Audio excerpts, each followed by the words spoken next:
welcome to Sarah's Stamping Retreat. Today we're going to be making this card using a really simple spotlighting technique. So the things that we're going to use today, we're going to use this Free as a Bird stamp set, we're going to use these stitch nested label dies, and we're going to use the Woven Threads designer paper. So you get these patterns on this side, and then you get these patterns on this side. So it's really nice for like simple backgrounds.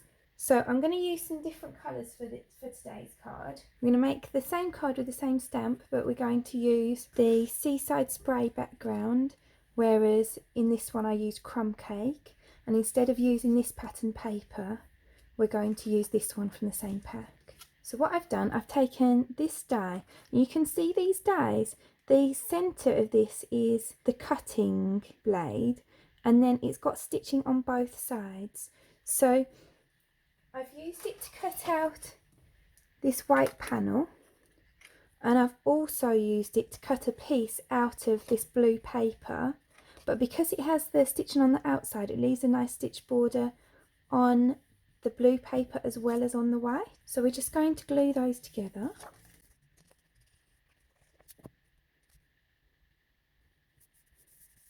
And then I'm going to glue this white piece into the centre.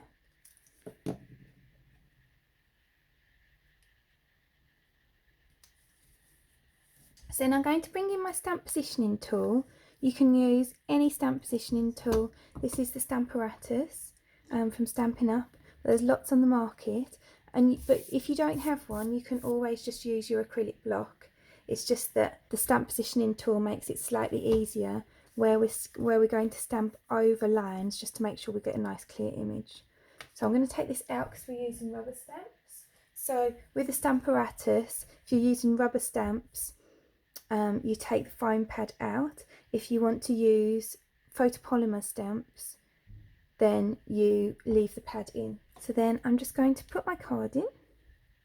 I'm going to decide where I want my stamp, and then I'm going to pull this down, push it down, and then pick it up, and I know it's in the right place.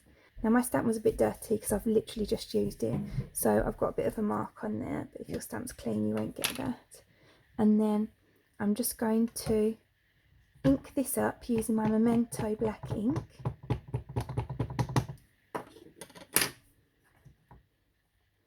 And then I'm going to pull it down, and it doesn't actually matter that we had that little impression because it's in the same place that this is going to go anyway.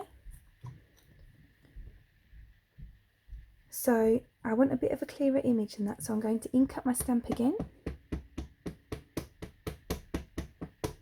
And this is the benefit of having the stamp positioning tool, because then when I bring it down again, I know it's going to be in exactly the same place. So now I've got a clearer image, which I'm happy with. And while we've got the stamping tool out, I'm also going to stamp my sentiment. So I used We're the Best of Friends on that one, but I'm going to use the Thank You on this one, both from that Free as a Bird set. I'm just going to position that on there how I want it. Pull this down, and then I'm just going to ink up my stamp and put it down. I might just do that again just to make it really bold so it stands off the blue.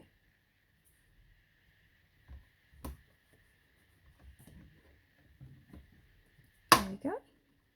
So then I'm going to bring in my stamping blends to colour it. So I've got the Soft Suede Duo, I've got Calypso Coral Duo, I've got the Granny Apple Green Duo, I've got the Crumb Cake Duo, I've got the Seaside Spray Duo, and I've also got the Mango Melody Duo, but I'm only actually going to use the dark ones on the Mango Melody.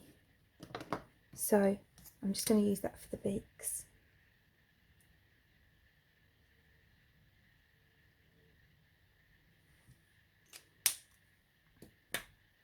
So then I'm going to use the Calypso Coral for the flowers. And the idea of the spotlighting technique is that you only colour what's inside the white, so the bits that have gone over onto the blue you won't colour.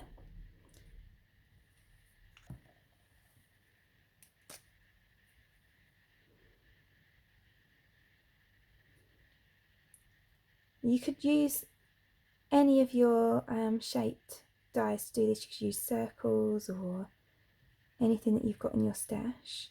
And you could make it more obvious by using a bigger stamp that goes over more, so that you've got more stamped area off of the page, but I quite liked it just overlapping a little bit.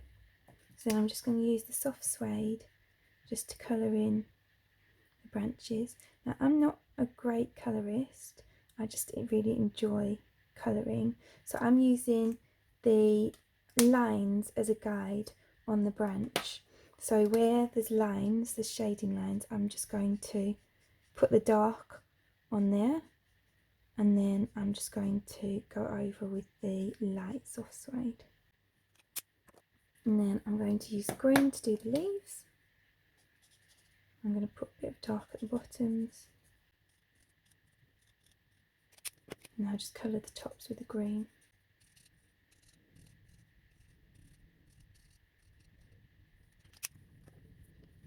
So I'm just doing mine really quickly for the sake of making this a quick video. But you can obviously take a lot more time on your colouring. So again, I'm using the Seaside spray, and I'm just colouring all of the bits that are shaded already for me with the darker colour. Then I'm just going over with the lighter colour and colouring the rest of the bird. And then I'm going to come in with the crumb cake.